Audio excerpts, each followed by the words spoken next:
Hey everyone, it's Coach Siva here. I want to tell you about an exercise that'll get your total body in shape.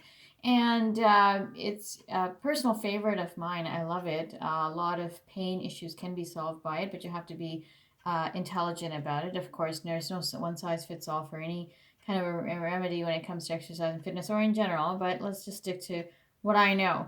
Okay, so bodybuilders, power lifters, they will be interested in serious strength, and also, the other end of the spectrum is people who have done some weight training in their life. They have some history of weight training, and they know good form, and they will also use it sometimes for rehab, and they get strength gains from it. So it's a really good functional exercise. It's good for your core. It's good for actually your entire body. It engages a lot of muscles. So if you don't already know me, I'm Coach Siva from Shanti Consulting, and I help active women professionals over 50 who have issues from pain, from activity, to get rid of their pain and enjoy life. So let's talk about this amazing exercise. It's called the farmer's carry. You've probably heard of it. And it basically mimics a farmer carrying two heavy buckets of water. Sometimes we do it one-sided with one hand to engage rotational muscles and stability. So there's that aspect of it. So just an aside. So have you ever tried this before? Tell me if so. When you're using the right amount of weight, it's surprisingly challenging. It works a lot of muscles, as I said, arms, shoulders, neck, back, glutes, legs. So it is great for your core, which I've been talking a lot about this month, and it's also can get your heart rate up. So when you use proper form in this exercise, it can build incredible total body strength fast, and you can really feel it working all those muscles while you're doing it. And it's also why I recommend starting out slowly and when you first try this, because it can sneak up on you. And so you can really feel it the next day. Among other added benefits, the farmer's carry builds grip strength, which is linked with good general health as we get older. So there's that a little bit of a tidbit extra aspect. But for everyday fitness, and you might wonder, how is this functional and why it matters? Well, I have two words: grocery bags.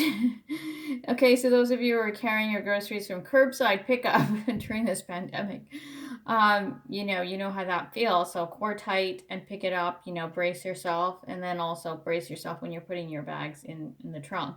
So carrying them into the house after the trip to the store is basically the same thing as a farmer's carry walk. So let's talk about this proper form farmer's carry. I'm going to demonstrate it with two 25-pound kettlebells, and then I'm going to talk about it as I finish up. All right, so there's a couple of things to note. Core is tight, obviously. Squeeze your butt also. Make yourself tight. But the most important point here is I'm going to put this phone down, and then you can see. You're going to see that I'm going to squeeze my shoulders down and back. So here you are with your posture. Core is tight, and you want to really squeeze the shoulders down and back. So I always say pretend you have a loonie. For those connects, know what a loonie is. But you have something between your shoulder blades that you don't want to drop. So your core is tight, your shoulder blades down and back, and really squeezing the shoulder blades down and into as tight as possible as you're down and back with the shoulders. And so carrying in this format with the two kettlebells. Okay, so that's what I'm going to demo right now. So just watch the little demonstration. I have two 25-pound kettlebells here. I'm just going to take a short walk. So here's the lift. Core is tight. Pick it up. And as you can see, you're going to squeeze the shoulder blades down and back. As you walk, you're trying not to rotate. You're trying to keep squeezed. You're trying to keep your core as tight as possible. So more deliberate the walk, the better for you, because at each step you are trying to stabilize and keep that core as tight. You are trying to make sure that no other muscles are trying to assist you in that lift, in that walk as well. So that's where the demonstration comes in. That told you a little bit about what muscle groups you have to really pay attention to. To start, you're going to carry those at the same weight. They should be heavy enough for you to be challenging. Okay, you hold the weights by your sides and next to your thighs, and you want your arms to be straight, but you also don't want to lock out your elbows. You just hold the weights naturally. So set your shoulder blades first so they're down and back. Put your spine in neutral position, brace your core. And this weight should be heavy enough so that you can feel the difference when you set your shoulder blades. So it's time to move. So you walk at a slow pace in a straight line, keeping your upper body aligned. Then you carefully turn around and return to your starting point. And as the weights get heavy, normally that's about a 30-second walk. You can go to 45 if you want, try it out. You can experiment with heavier, you experiment with sets, you take a little break, do another set. You can experiment with weights, you can experiment with the time. So you have a lot of variables to choose from to make that into a hard pumping workout. So as the weights get heavy, it can be tempting to hold your breath, shift your position, move your shoulders, or lean forward, or even grit your teeth. None of that should happen. You might even think about walking fast, and you want to really avoid all of that. If you're doing a 30-second walk, don't walk fast. Walk deliberately with the weight. That's challenging. Just keep walking with good posture at a steady pace, and then put your weights down when you get back to the starting position. That's one set. So one set might be enough for your first time. Give it a try.